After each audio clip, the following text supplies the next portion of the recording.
Selamat pagi Tuhanku, salam selamat pagi Bapak Ibu dan anak-anakku yang dikasihi dalam nama Tuhan Yesus. Saya memberikan pengumuman, mulai saat ini kami membuka satu lagi pelayanan edisi khusus yang membahas masalah profesi seperti pekerjaan dan bisnis, masalah keluarga, suami, istri, anak. Saya percaya dalam nama Tuhan Yesus, setiap permasalahan Tuhan menyediakan solusi. WA-kan pada kami apa permasalahannya dan harapan Anda secara jelas untuk kami pelajari. Nanti dibahas berdasarkan firman Tuhan. Nama dan status pribadi Anda tetap kami rahasiakan. Nah, kapan ditayangkan jawabannya? Subscribe channel Alma B. Stefanus Leong. Setiap ada edisi khusus Anda akan diberitahukan melalui notifikasi. Kirimkan permasalahan dan harapan Anda ke WhatsApp ini. Selamat pagi Tuhanku, salam selamat pagi Bapak Ibu dan anak-anakku yang dikasih dalam nama Tuhan Yesus. Pagi hari ini kita berbicara tentang masihkah aku di dalam Tuhan. Firman Tuhan terlebih dahulu memberitahukan di dalam 2 Timotius 3 ayat yang pertama sampai dengan ayat yang kelima. Di situ dikatakan, ketahuilah bahwa pada hari-hari terakhir akan datang masa yang sukar. Manusia akan mencintai dirinya sendiri dan menjadi hamba uang. Mereka akan membual dan menyombongkan diri. Mereka akan menjadi pemfitnah. Mereka akan memberontak terhadap orang tua dan tidak tahu berterima kasih. Tidak mempedulikan agama. Tidak tahu mengasihi, tidak mau berdamai. Suka menjelekkan orang. Tidak dapat mengekang diri. Garang. Tidak suka yang baik. Suka mengkhianat.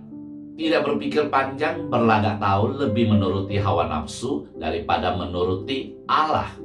Secara lahiriah mereka menjalankan ibadah mereka, tetapi pada hakikatnya mereka memungkiri kekuatannya. Saudara yang dikasihi dalam nama Tuhan Yesus, dalam hal ini kita bisa melihat pergaulan yang demikian. Sahabat pun bisa menjadi musuh. Nah, kita ingat satu cerita di Getsemani, di mana pada saat itu Yesus akan ditangkap dan disalibkan.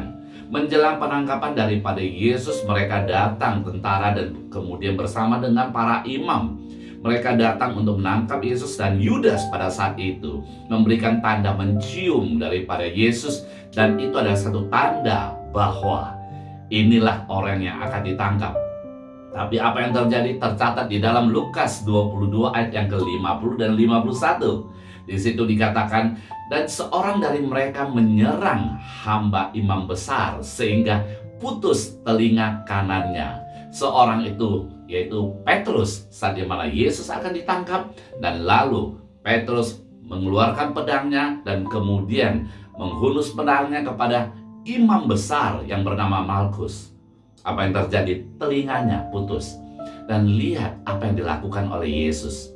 Di ayat yang ke-51, tetapi Yesus berkata, sudahlah itu. Lalu ia menjamah telinga orang itu dan menyembuhkannya. Tindakan Yesus selalu musuh dijadikan sahabat.